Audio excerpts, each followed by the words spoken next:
오늘 우리에게 주신 하나님 말씀은 누가복음 22장 47절부터 53절까지 말씀입니다. 예수께서 아직 말씀하시고 계실 때에 한 무리가 나타났다. 12 가운데 하나인 유다라는 사람이 그들의 앞장을 서서 왔다. 그는 예수께 입을 맞추려고 가까이 왔다. 예수께서 그에게 말씀하셨다. 유다야, 너는 입맞춤으로 인자를 넘겨주려고 하느냐? 예수의 둘레에 있는 사람들이 사태를 보고서 말하였다. 주님, 우리가 칼을 쓸까요? 그 가운데 한 사람이 대제사장의 종의 오른쪽 귀를 쳐서 떨어뜨렸다. 예수께서 말씀하시기를 그만해 두어라 하시고 그 사람의 귀를 만져서 고쳐주셨다. 그런 다음에 자기를 잡으러 온 대제사장들과 성전 경비대장들과 장로들에게 말씀하셨다. 너희가 강도를 잡듯이 칼과 몽둥이를 들고 나왔느냐? 내가 날마다 성전에서 너희와 함께 있었으나 너희는 내게 손을 대지 않았다. 그러나 지금은 너희의 때요 어둠의 권세가 판을 치는 때다. 아멘. 하나님의 말씀입니다. 사순절 세 번째 주일, 방금 우리는 예수님께서 겟세마네에서 체포당하신 성경의 본문을 함께 읽었습니다. 이 체포의 사건은 마태, 마가, 누가, 요한 사복음서 전체에 기록되어 있습니다. 우리는 복음서를 비교하여 읽음으로써 예수님께서 체포당하신 사건을 더욱 입체적이고 풍부하게 이해해 볼 수 있습니다. 그중 가장 먼저 쓰여진 마가복음에서는 예수님의 체포 사건을 다루면서 체포 이후 모든 제자들이 달아나 버렸다라고 하는 사실을 힘주어 강조합니다. 마가는 더불어 체포 이야기 바로 뒤에 예수를 따르던 한 젊은 청년을 등장시켜서 그가 혼이불을 버리고 맨몸으로 주랭랑을 치는 장면을 우리에게 보여줍니다. 한 이름 없는 청년을 왜 등장시켰을까요? 저는 아마도 마가가 우리로 하여금 그 이름 없는 청년의 자리에 서도록 요청하는 것이 아닐까, 이런 생각을 해보게 됐습니다. 예수님의 부르심에 자신의 모든 것을 놓아버리고 예수님을 따라 나섰던 제자들이 이제는 예수님마저 버려버리고 놓아버리고 자신의 삶으로 각자의 길로 흩어져 달아나 버렸습니다. 참 씁쓸한 장면이 아닐 수 없습니다. 다른 한편 요한복음은 특별히 예수님과 예수님을 포박하려고 왔던 자들과의 대화를 집중하도록 만들어줍니다. 즉 예수님께서 너희는 누구를 찾느냐 하고 물으시자 그들은 나사렛 사람 예수요 하고 대답합니다. 이어서 예수님은 내가 그 사람이다, 아우토이스 에고 에이미 라고 대답합니다. 내가 바로 그 사람이다. 이는 출애굽기 3장 14절에서 하나님께서 자신을 나는 곧 나다 라고 자신을 드러내신 것과 비슷합니다. 이것을 우리는 연상할 수 있습니다. 곧 요한복음은 이를 통해서 예수님의 신성, 예수님의 하나님됨을 증거해주고 있는 것입니다. 예수님께서 내가 그 사람이다 라고 대답하셨을 때 예수님을 포박하러 온 자들이 뒤로 물러나 땅에 쓰러지는 장면을 그려주고 있습니다. 이것은 다른 여느 복음서와는 달리 요한복음만이 가지고 있는 내용입니다. 그렇다면 오늘 우리가 함께 읽은 누가복음은 어떠한 특별함을 가지고 예수의 체포의 사건을 기록해 주고 있는 것일까요? 그것은 다름 아니라 누가복음만이 예수님께서 자신을 포박하러 온 자들, 자신을 적대하는 자들을 치료하고 계심을 보여줍니다. 예수님의 제자 중 한 사람이 대제사장의 종의 오른쪽 귀를 칼로 쳐서 땅에 떨어뜨렸습니다. 끔찍한 일입니다. 요한복음은 그 사람이 바로 베드로였고 대제사장의 종의 이름을 말고라고 소개해 줍니다. 오늘 본문 49절의 말씀에서 보듯이 예수를 포박하러 왔던 예수의 적대자들은 칼과 몽둥이로, 즉 폭력적인 수단으로 자신의 의지를 관철하려고 합니다.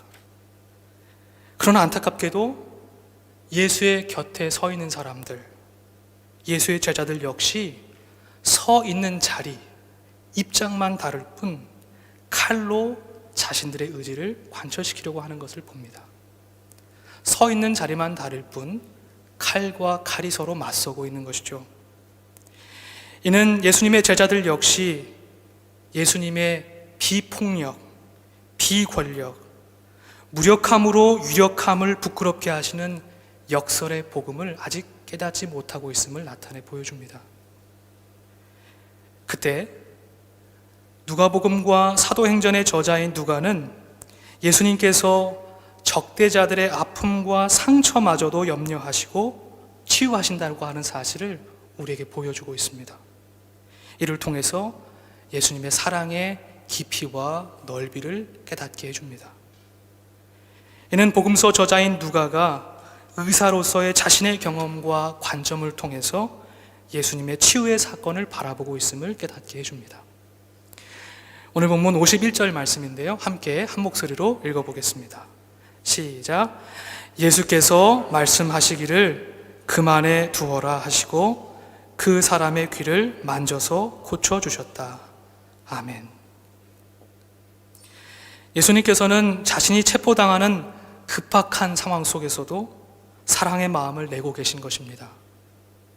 이를 통해 예수님은 자신을 공격하려는 자들과 자신을 지키려는 자들 모두의 마음속에 자리 잡고 있는 폭력과 지배의 욕망, 죽임의 욕망을 제거하고 계신 것입니다. 이 시간 우리의 모습을 한번 돌아보았으면 좋겠습니다. 스스로 예수를 따른다고 하면서도, 스스로 예수의 곁에 선 제자라고 고백하면서도 폭력을 더 큰 폭력으로, 손해를 더 큰 손해로, 부끄러움을 더 큰 부끄러움으로 되갚아 주어야 직성이 풀리는 우리의 삶의 모습을 한번 생각해 보았으면 좋겠습니다. 바라기는 우리의 거칠고 단단해져 버린 마음의 밭에 예수님께서 손대어 주시기를, 어루만져 주시기를 원합니다. 그래서 우리의 마음속에도 예수님의 사랑이 꽃 피어날 수 있기를 간절히 원합니다. 얼마 전 우리가 살고 있는 함부르크 이 땅에도 원치 않은 안타까운 사건이 일어났습니다.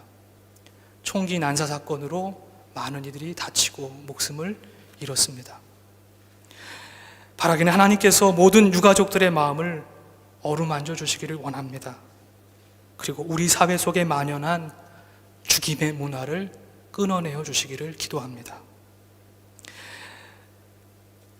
저는 오늘 말씀 속에서 예수님께서 체포당하시는 이 본문 속에서 한 장면을 더욱더 주목해 보고자 합니다.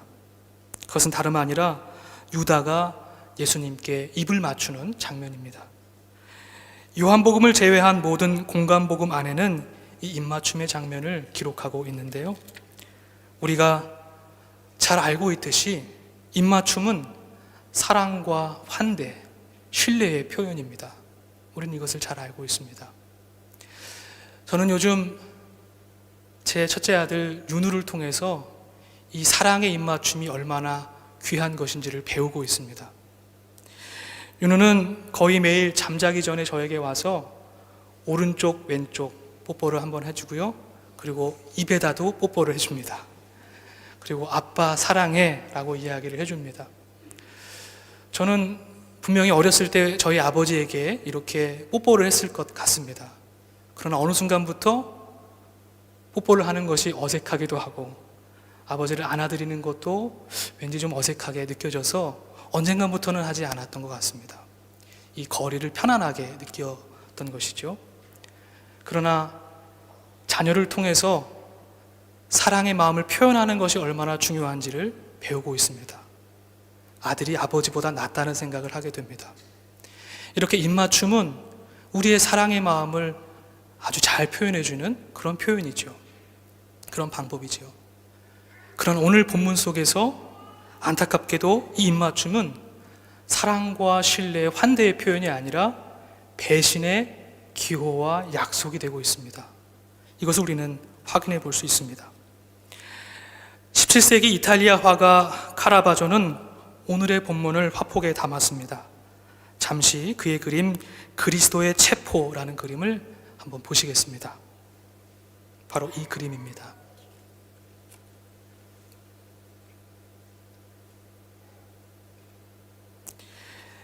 짙은 어둠 속에 배반의 장면이 그려지고 있습니다. 빛은 그림을 바라보는 사람들의 시선을 잡아당기듯이 인물들의 얼굴과 손, 어둡고 차가운 군인들의 갑옷에 닿아서 반사되고 있습니다. 그림의 중앙에 위치한 검은 갑옷을 입은 군인이 팔을 뻗어서 예수님의 멱살을 움켜쥐려고 하고 있습니다. 긴장감이 감돕니다. 또한 화가는 마가복음을 참고한 듯 예수님의 등 뒤로 두려움에 떨며 달아나는 제자들의 모습도 그려주고 있습니다. 또한 평론가들에 따르면 그림의 가장 오른쪽에 등불을 들고 서 있는 사람이 바로 이 그림을 그린 카라바조라고 합니다. 우리가 오늘 집중해 보려는 장면은 다름 아니라 방금 말씀드린 것과 같이 예수님과 유다의 입맞춤입니다. 작가는 그 순간을 상상력을 더해서 표현해 주고 있습니다. 손에 깍지를 낀 채 입맞춤을 하러 다가오는 유다의 시선과 몸을 피하는 예수님의 모습이 보입니다. 예수님은 유다의 가증스러운 입맞춤을 거부하고 계신 것입니다. 그림 속에서 오늘 본문 48절, 유다야 너는 입맞춤으로 인자를 넘겨주려고 하느냐 라는 예수님의 음성이 들려지는 듯합니다. 우리에게는 가룟 유다는 부정적인 이미지로 각인되어 있습니다. 즉 그는 예수님의 배반자입니다.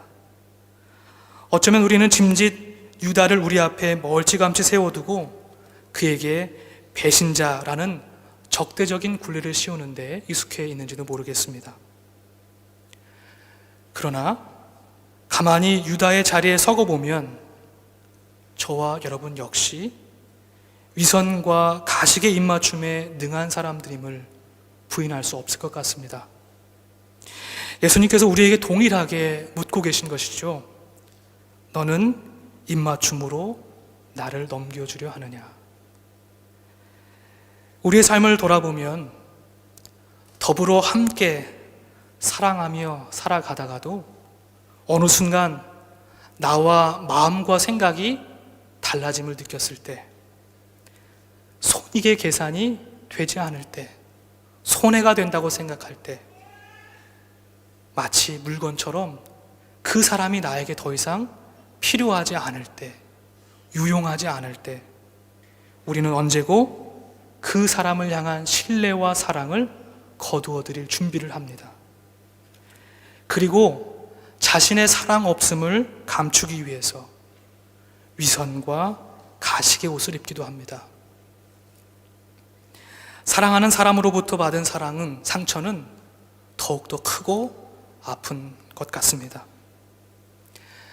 사랑하는 성도 여러분, 사순절 우리에게 오늘 이 말씀을 허락하신 것은 단순히 체포당하신 예수님을 향한 동정의 마음을 가지라고 하는 것은 아닐 것 같습니다. 하나님께서 우리에게 요청하시는 감정은 동정이 아니라 회개입니다. 이 아침 진실하고 온전한 사랑만이, 투명한 사랑만이 우리 자신을 하나님과 이웃에게 데려다 줄 수 있음을, 그 사랑만이 하나님과 이웃에게 닿을 수 있음을 다시 한번 깊이 깨닫는 우리 모두가 되기를 원합니다. 사순절 기간 동안 예수님의 제자로서 주님께서 우리에게 가르쳐 주신 대로 위선과 가식의 입맞춤을 진실한 사랑과 환대의 입맞춤으로 바꾸는 저와 여러분 되기를 원합니다. 사랑의 입맞춤만이 어둠의 권세가 판을 치는 세상을 빛으로 환히 비춰줄 수 있으리라 믿습니다. 오늘 주신 말씀 묵상하면서 잠시 기도하겠습니다.